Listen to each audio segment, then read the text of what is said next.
Okay 2019 math का जो remaining part बचा था है ना, उसको अपन कवर करते हैं फटाफट।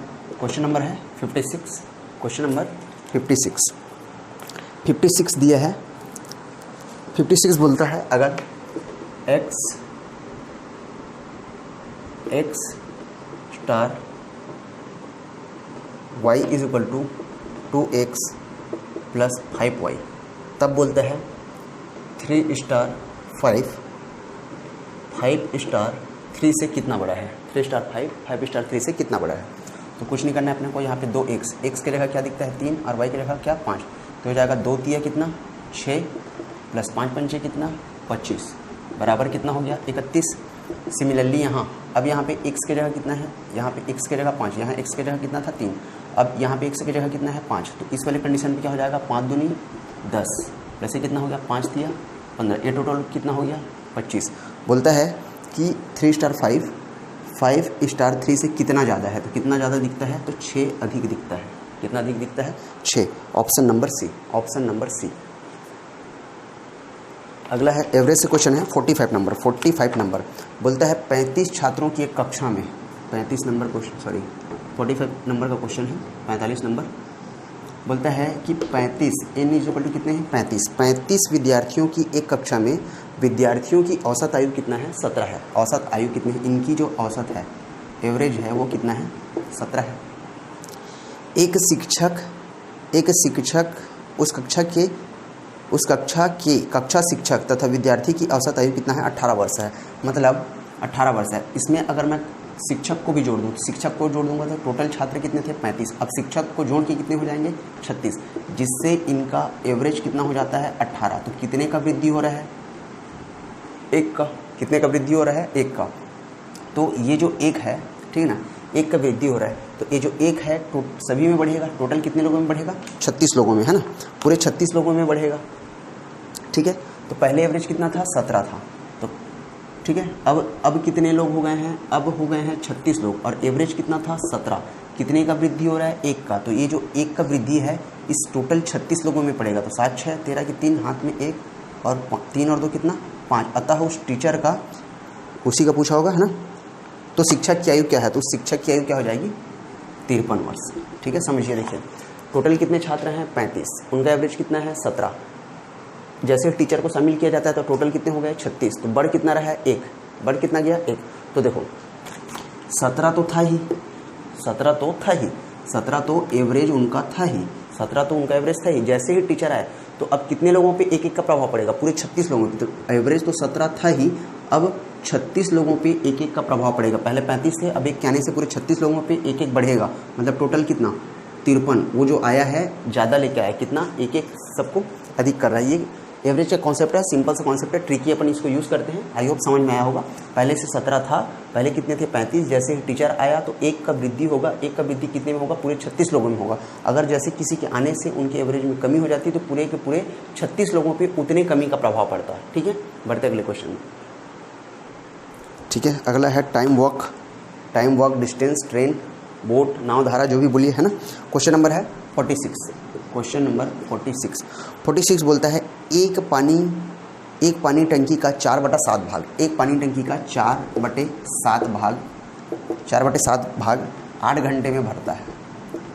ठीक है, 8 घंटे में भरता है, 8 घंटे में भरता है। तो देखो इसको जब भी अपन बटा वाले फॉर्म पे आते हैं तो नीचे वाले क्या मानते हैं ओरिजिनल नंबर, वास्तविक संख्या। ओरिजिनल नंबर वास्तविक संख्या क्या है हमारा 7। तो देखो इस 7 में से कितने भाग को भरने में 4 भाग को, तो 4 भाग भरने में कितना घंटे लगा रहा है ये 8 घंटे। तो एक भाग को भरने में कितना घंटा लगाएगा 4 दूनी 8, 2 घंटे। ठीक है, एक भाग को भरने में कितना घंटा लगाएगा 2 घंटे लगाएगा। ठीक, क्वेश्चन बोलता है तो टंकी का आधा भाग भरने में, टंकी का आधा भाग, तो 7 का आधा कितना होगा 3.5। तो एक भाग को भरने में 2 घंटा, तो 3 भाग को भरने में 6 घंटा और आधा भाग को और भरना है, इसको आधे भाग को और भरना है तो 3.5 भाग को। तो 3.5 गुना अगर 2 करेंगे तो 35 दिन कितना होता है 70। तो दशमलव के बाद 1 शून्य लगा देंगे तो कितने घंटे में भर देगी वो 7 घंटे में भर जाएगी। आधे भाग को कितने घंटे में भरेगी 7 घंटे में। Option number C, option number सी।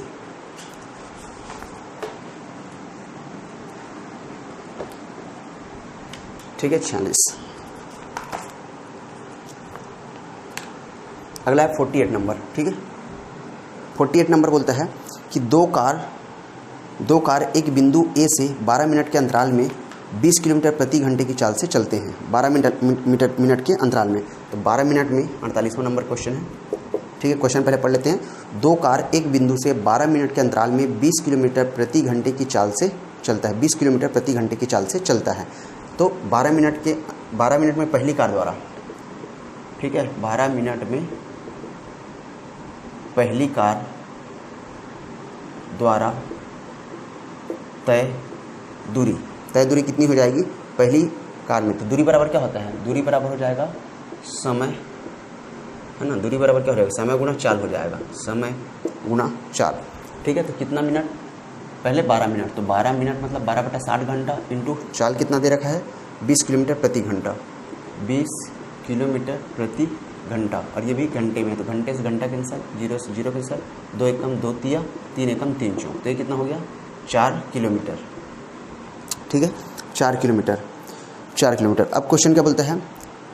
विपरीत दिशा के बिंदु बी से एक व्यक्ति पहले कार के साथ चलना प्रारंभ करती है। मतलब अपोजिट डायरेक्शन में, तो क्या हो जाएगा? मान लो उसका वेग v है प्लस 20 किलोमीटर, ठीक है में क्या होता है? जुड़ जाता है। तो चाल बराबर क्या होता है? दूरी बटा समय। तो दूरी कितना है अपने पास? 4। ठीक है बोलता क्या है? 10 मिनट के अंतराल में मिलता है। 10 मिनट के अंतराल में मतलब 10/60। ठीक है 10/60। अब इसको सॉल्व करेंगे तो क्या हो जाएगा? v + 20, ये हो गया 1 और 1 कैंसिल, तो 6 कहाँ जाएगा? ऊपर, तो ये हो जाएगा 6 चौक कितना? 24। तो v बराबर कितना? 24 - 20, तो v बराबर कितना होगा? 4। पूछा क्या है? व्यक्ति की गति क्या है? तो व्यक्ति की गति क्या है? 4 किलोमीटर प्रति घंटा व्यक्ति की। ठीक है ये व्यक्ति की गति है, ये उसी गाड़ी की गति है। जब अपोजिट डायरेक्शन पे होता है दोनों क्या करते हैं? अपन ऐड कर देते हैं। 12 मिनट में पहली बार कार द्वारा तय दूरी कितना है? तो समय गुणित चाल किए तो कितना आ गया? दूरी कितना आ गया? 4 किलोमीटर। तो इस दूरी को 10 मिनट के अंतराल पे करता है, और चूंकि अपोजिट साइड में है दोनों का चाल हमने क्या कर दिया? प्लस कर दिया। बढ़ते अगले क्वेश्चन पे। ठीक है अगला क्वेश्चन दिया 59 नंबर। 59 बोलता है एक कार ए से बी तक 120 किलोमीटर प्रति घंटा की गति से चलता है तथा बी से ए तक 80 किलोमीटर प्रति घंटे की गति से लौटता है। तो संपूर्ण यात्रा के लिए उसका औसत गति, अपने को पता है एवरेज क्या होता है इस टाइप का, जब दो चाल जाए और आए, जब एक बार ए जाता है और जब बी से आता है तो उसका एवरेज, है ना, एवरेज स्पीड क्या होता है? Average speed is equal to होता है 2ab upon a plus B. Similarly 2ab 2 into A कितना है? 120 किलोमीटर इंटू बी कितना है? 80 किलोमीटर अपॉन कितना? 120 प्लस 80, तो ये कितना हो जाएगा? 2 गुना 120 गुना 80 बटे ये कितना होगा? 200। तो 1 0 1 0 1 0 1 0, 2 से 2 कैंसिल, 12 अट्ठे कितना? 96, 12 अट्ठे 96 किलोमीटर प्रति घंटा, 96 किलोमीटर प्रति घंटा। ठीक है 96 किलोमीटर प्रति घंटा, ऑप्शन नंबर सी। बढ़ते हैं अगले क्वेश्चन में।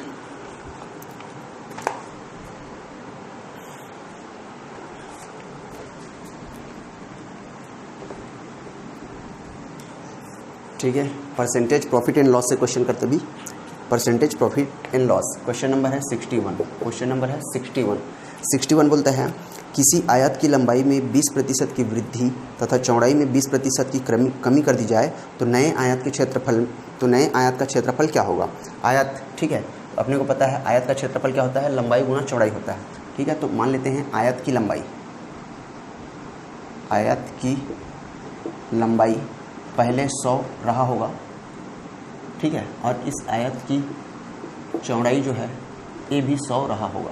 ठीक है तो इसका क्षेत्रफल क्या होता है? लंबाई गुना चौड़ाई होता है। ठीक है इस पे अपन बात करेंगे, क्षेत्रफल क्या होगा इस पे हम बात करेंगे। ठीक है तो बोलता है लंबाई में 20% की वृद्धि, तो लंबाई पहले 100 थी, अभी कितनी हो गई? 120।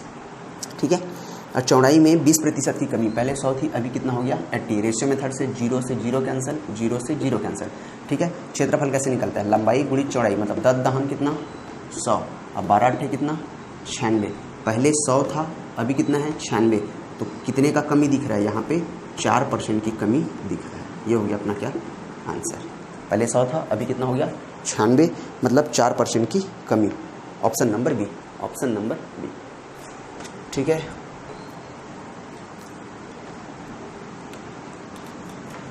अगला है 62 नंबर। 62 नंबर, एक व्यक्ति कुछ संतरे 100 रुपये में 60, ठीक है, 100 रुपये में 60। क्वेश्चन नंबर है 62। 100 रुपये में 60 वस्तु, 60 दर मान लो 100 रुपये में, और 120 रुपये में 70, 120 रुपये में 70 वस्तु, ठीक है। इस टाइप के क्वेश्चंस पूछ ही रहे हैं अपने को पूरे चारों साल में, 15, 16, 17 में हमने इस टाइप के क्वेश्चंस देखे हैं, ठीक है। ठीक है, तो क्या बोलते हैं दर से, तो उसका लाभ प्रतिशत कितना होगा। तो सबसे पहले अपन क्या करते हैं, इन दोनों को क्या करते हैं अपन, इक्वल करते हैं। तो यहाँ पे इक्वल करने के लिए मैं यहाँ पे 7 का गुना करूँगा, 7 छक्कम 42, 420 वस्तु हो जाएगा। और यहाँ पे 6 का गुना करूँगा, 6 सत्ते 42, 420 वस्तु ये हो जाएगा।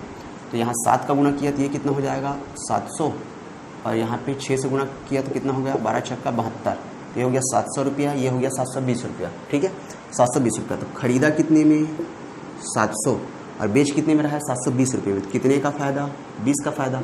परसेंट निकालने के लिए क्या करेंगे 100 का गुना, 0 0 0 0 कैंसिल। अभी इसको डिवाइड करेंगे तो कितना होगा 7 दूनी 14, बचेगा कितना 6। नीचे किससे भाग दे रहे थे अपन 7 से, तो 2 सही 6/7%, ये हो गया आंसर। 2 सही 6/7%।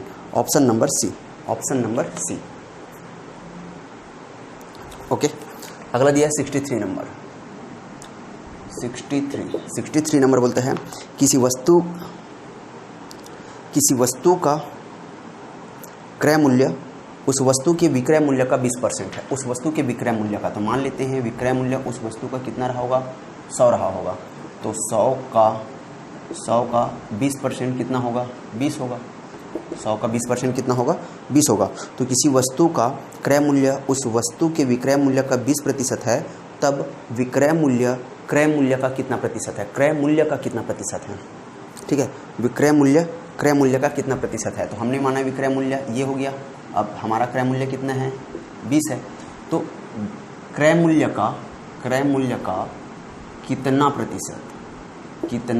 प्रतिशत 100 है, ये पूछना चाहता है। तो क्रय मूल्य कितना है 20, तो 20 का कितना परसेंट कितना है 100 है बोलता है, ठीक है। तो 20 का कितना परसेंट मान लेते हैं 1%, मतलब 1/100 क्या होगा 100 होगा। तो 20 से कम 20 पंचे, तो फाइनली यहाँ से पता चल गया x बराबर 5 गुना 100 करेंगे तो कितना हो जाएगा 500% है। कितना है 500%, ठीक है 500%। तो ऑप्शन नंबर हो गया ए, ऑप्शन नंबर ए। SP 100 था, 100 का 20% हो गया 20, तो ये 20 इसका कितना परसेंट है 100 का कितना परसेंट है, सॉरी ये जो 20 का कितना परसेंट 100 है, 20 का कितना परसेंट 100 है ये पूछा है। तो 20 का 500% 100 होगा, 20 का 500% निकाल सकते हैं अपन। 20 का अगर मैं 500% अगर निकालता हूँ क्या हो जाएगा 0 0 0 0 5 दूनी 10 100 हो जाएगा, ठीक। अब चेक भी कर सकते हो। बढ़ते हैं अगले क्वेश्चन में।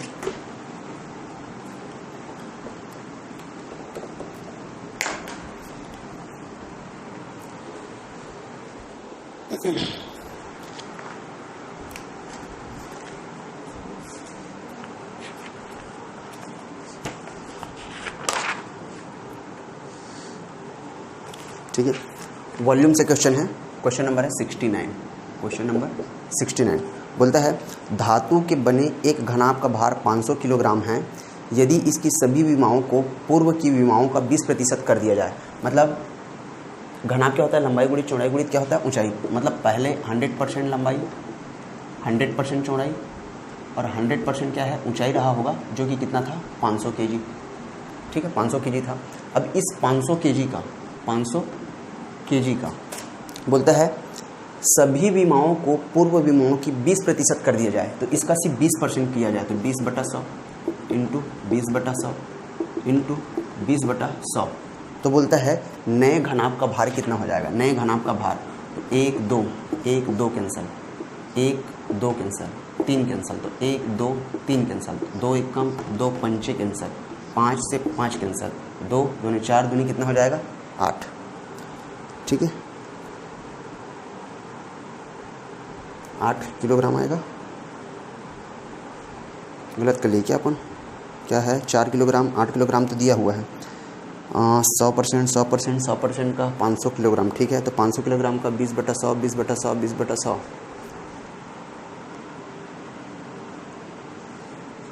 एक बार और सॉल्व करके देख लेते हैं ऑप्शन में। अच्छा बी 8 भी तो दिया है ना, ठीक है। क्या कर सकते हैं अपन इसको, ये दिया है 500 ग्राम, 500 ग्राम,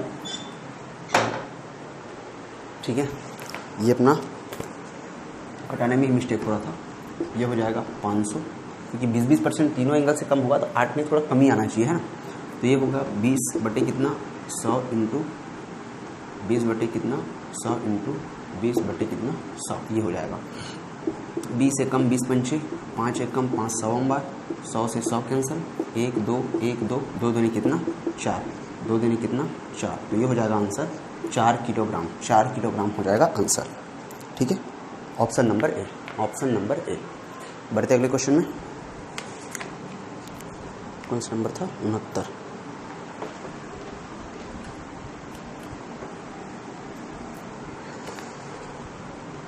अगला है 70 नंबर क्वेश्चन। दो खोखले बेलन के सतहों का क्षेत्रफल का अनुपात, सतह का क्षेत्रफल मतलब 2 पाई, दो है मतलब 2 पाई R1 H1 अपॉन 2 पाई R2 H2, और इसका अनुपात दे रखा है कितना 7/5, ठीक है। सॉल्व करते हैं। अच्छा और क्या दिया है, ऊंचाई का अनुपात दिया है 3:1, ऊंचाई का अनुपात दिया है 3:1, मतलब H1 अनुपात H2 बराबर 3:1, दिख रहा है H2 H1 अनुपात H2 इज इक्वल टू कितना है 3:1 है, ठीक है। 3:1, तो 2 से 2 कैंसिल, पाई से pi cancel, R1 H1 upon R2 H2, ठीक है।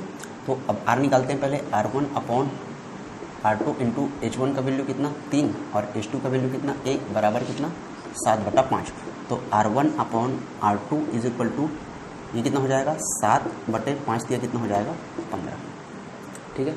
7 बटे कितना हो जाएगा 15।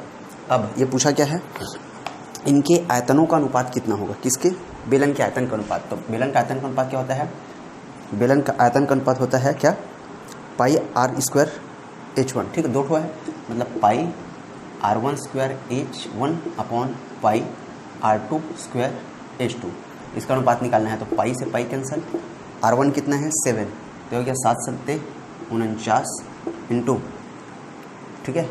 H1 कितना है, H1 है 3 अपॉन R2² कितना है 15, तो 15 कितना 225, और H2 कितना है 1, तो ये हो गया 1, ठीक है। तो ये कितना हो जाएगा 3 एकम 3 सत्ते 21, 1 3 पंचे 15, तो ये कितना आया 49/75, या इसको अपन लिख सकते हैं 49:75, ठीक है। ये हो जाएगा अपना आंसर। 143 225 225 143 25 21, उपयुक्त में से कोई नहीं, उपयुक्त में से कोई नहीं, तो अपन आंसर क्या ले लेंगे ऑप्शन नंबर डी, उपयुक्त में से कोई नहीं, ठीक है। ये हो गया 70 नंबर। पढ़ते अगले क्वेश्चन में। अगला क्वेश्चन ज्योमेट्री से रिलेटेड क्वेश्चन है, ठीक है। देखिए 66 नंबर क्वेश्चन कुछ यूँ दिया हुआ है, आपने समांतर रेखा किरण वगैरह पढ़ा है नहीं पढ़ा है पता नहीं, लेकिन इसी से खाली अपन तुक्का लगा सकते हैं। ऑप्शन में दिया 95 180 360, 95 180 360 215, 95 क्या होगा ये समझ में आ गया, ये जो स्ट्रेट लाइन है इससे थोड़ी सी झुकी हुई है ना, ये 180 और 360 क्या होता है पूरा गोला, ठीक। ये समझ में आता है बेसिक सी चीज़ें। तो जैसे अपने को यहाँ पे ट्रिकी सॉल्व करना होगा तो क्या कर सकते हैं अपन, देखो ये कुछ यूँ है, ठीक है। यहाँ पे दे दिया है x, यहाँ पे दे दिया है x, ठीक है। यहाँ पे दिया है 120, यहाँ दिया है 130, ठीक है। फिर यहाँ से कुछ ऐसा और ये कुछ ऐसा दिया है, और यहाँ से पूछता है ऐसा कि a और b का मान क्या होगा, ठीक है। a और b प्लस क्या होंगे, मतलब a और b प्लस क्या होंगे, angle a plus angle b क्या होगा, और बहुत सारा चीज़ दिया हुआ है। तो देखो ये वाला जो चीज़ है, ये वाला जो चीज़ है, ठीक है ना, अगर इसको अपन ऐसा देखें तो ये कितना होता है 180 होता है, ठीक है। ये कितना होगा 180, तो अगर ये स्ट्रेट लाइन होता तो हम 180 बोलते हैं, ठीक है। लेकिन ये कुछ यूँ है ना, ये कुछ यूँ है, मतलब ये दिख रहा है ये 180 से तो ज़्यादा है, ये क्या है 180 से ज़्यादा है, 180 से ज़्यादा है, 95 तो हो नहीं सकता और 180 तो है नहीं, है ना। 95 के लिए ये स्ट्रेट लाइन हो गया, स्ट्रेट लाइन से ये हल्का सा ऐसा रहता, ये ऐसा रहता है ना, तो 180 तो है नहीं, ये अपने को दिख रहा है ये 180 है नहीं, मतलब 180 से ज़्यादा है। 180 से ज़्यादा है लेकिन 360 भी नहीं है, 180 से ज़्यादा है लेकिन 360 भी नहीं है। 360 क्या होता है, एक सर्कल का हो जाता है। तो ऑप्शन अपन क्या लिख सकते हैं, 215। 215 ये इसको बनाने के लिए आपको समांतर रेखा, किरण, फिर शीर्षाभिमुख कोण, एकांतर अभिमुख कोण, संगत कोण, इन सब की थोड़ी सी जानकारी चाहिए रहेगी। इसको बनाएंगे थोड़ा सा बढ़ेगा, ठीक है। लेकिन जैसे इस टाइप के क्वेश्चन को एग्जामिनर भी क्या करता है, ऑप्शन देखो ना कैसे दिया, ए बी सी और डी, हल्का से यहाँ पे दिमाग लगाएंगे। ये 180 से बड़ा है, 180 तो नहीं है, 180 से बड़ा है लेकिन इतना बड़ा नहीं है कि एक सर्कल बना दे। तो ऑप्शन अपन क्या ले लेंगे, 215, ठीक है।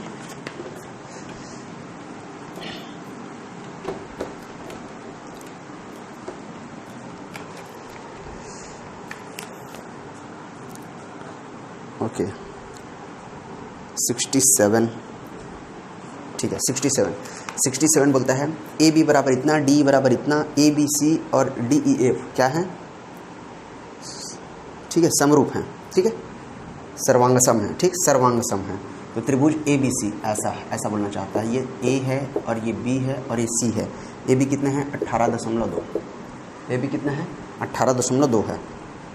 अब वैसे ही डी ई है, ये डी ई एफ, तो डी ई कितना है, 13 है। तो अपने को पता है त्रिभुज का परिमाप, त्रिभुज ए बी सी का परिमाप बटे क्या हो जाएगा, त्रिभुज डी ई एफ का परिमाप बराबर है क्या हो जाएगा, ए बी बटे क्या हो जाएगा, D E. A B C के लिए ए बी और डी ई एफ के लिए क्या हो जाएगा, डी ई। तो पूछा क्या है, तो ए बी सी का परिमाप क्या होगा यदि डी ई एफ का परिमाप कितना है, 50 है। तो त्रिभुज ए बी सी का परिमाप पूछा है और इसका दे रखा है कितना, 50, इसका दे रखा है 50, ये कितना है 18.2 और ये कितना है 13। सॉल्व कर लेंगे तो ये हो जाएगा, त्रिभुज ए बी सी का परिमाप निकालना है तो 50 गुना इधर, तो ये हो जाएगा 182 गुना कितना, 50 बटे 10 गुना कितना, 13। अब ये 10 कहाँ से आया, 18.2 को अपन सॉल्व किए हैं। तो 18.2 को 182 लिख लिया, बचे में क्या कर लिया अपन, 10। तो ये हो गया 10 एकम 10 पंचे, ठीक है, 13 एकम 13 और 13 चौक 52, तो 14 पंचे कितना, 70। तो त्रिभुज ए बी सी का परिमाप जो आएगा कितना होगा, 70 सेंटीमीटर में है, सब सेंटीमीटर में, तो 70 सेंटीमीटर ये हो जाएगा अपना आंसर, 70 सेंटीमीटर, ठीक है। ऑप्शन नंबर बी, 70 सेंटीमीटर, ठीक है, ऑप्शन नंबर बी, ठीक है। लास्ट क्वेश्चन आज का क्या, इस 2019 पटवारी मैथ का लास्ट क्वेश्चन, ठीक है। 68 बोलता है एक समचतुर्भुज की प्रत्येक भुजा, ओके, 68 नंबर है ना। समचतुर्भुज ये हो गया, समचतुर्भुज ये उसका विकर्ण हो गया, ठीक है, ये उसका विकर्ण हो गया। बोलता है समचतुर्भुज की प्रत्येक भुजा 39 है, ये 39, तो ये भी 39, ये भी 39 और ये भी 39, ये ऐसा बोलता है, ठीक है, 39 है। इसके एक विकर्ण की लंबाई 72 सेंटीमीटर है, मतलब ये 72 है। तो अपने को पता है ये 20 से आधा कटेगा तो ये कितना होता है, 36, तो ये भी कितना, 36, तो 36 कितना हो गया, 72 हो गया। मान लेता हूँ मैं इसको ए, ठीक है, क्या मान लो इसको, ए बी सी डी और इसको मान लेते हैं अपन ओ। तो देखो इसको अगर अपन देखेंगे, इसको देख लेते हैं पहले, है ना। इसको अगर मैं देखूँ तो ये कुछ यूँ निकलेगा, तो ये हो गया ए डी ओ, ये कितना है 39 और ये कितना है 36। 39 और 36 ट्रिपलेट आपने पढ़ रखा होगा, 39 और 36 किसका ट्रिपलेट होता है, 15 का, ठीक है, 15 का। तो ये कितना आ जाएगा 15, या नहीं समझ में आता है तो पाइथागोरस प्रमेय, कर्ण का वर्ग बराबर लंब का वर्ग धन आधार का वर्ग लगा लेना, ये कितना आ जाएगा 15। तो देखो ये आ गया 15, तो ये कितना आएगा 15, तो 15 कितना 30, मतलब डी बी का मान कितना आ गया, डी बी बराबर कितना माना गया 30। तो आखिर ये बोलना क्या चाहता है, बोलता है कि दोनों विकर्णों की लंबाई का अंतर कितना होगा, दोनों विकर्णों का, एक विकर्ण कितना है 72, दूसरा विकर्ण कितना आ गया 30, एक विकर्ण है 72, दूसरा विकर्ण कितना है 30, लंबाई का अंतर कितना है 42 सेंटीमीटर का अंतर है। ये हो गया आंसर, 42 सेंटीमीटर का अंतर, ठीक है, ऑप्शन नंबर सी, ठीक है। ये हो गया आपका 2019 का मैथ्स। रीजनिंग में ज़्यादा कुछ खास नहीं है, एक बार देख लेना। इसमें पूरा देखिए फिगर मतलब जो भी चित्र वाले हैं दिख तो रहा होगा ना, ठीक है। ये सारे चित्र टाइप के क्वेश्चन हैं, ज़्यादा इसमें कैलकुलेशन पार्ट नहीं है, ये पूरा चित्र टाइप के क्वेश्चन हैं, ठीक है। तो ये देखिए, ये है ना, तो ये आप करते रहना, ठीक है। लगता है तो देखते हैं, जहाँ तक लगेगा नहीं इसका रीजनिंग पार्ट, ठीक है। नोट्स बनाइए, तैयारी करते रहिए। और कुछ डाउट होगा क्या है, ठीक है। चलिए, कोई डाउट रहेगा कमेंट सेक्शन में, कोई भी डाउट रहेगा कमेंट सेक्शन में आप बताइएगा अपना डाउट क्या है। बाकी ये जो है आपको वहाँ मिल जाएगा, जो भी परेशानी है, बाकी एप्लीकेशन पे जो भी हमारा लिखा हुआ है वो आप मिल जाएगा, ठीक है। क्या करना था इसमें, क्या बोल रहा था, इसमें और कुछ देना हो गया, ठीक, रख दे, ठीक है। All the best.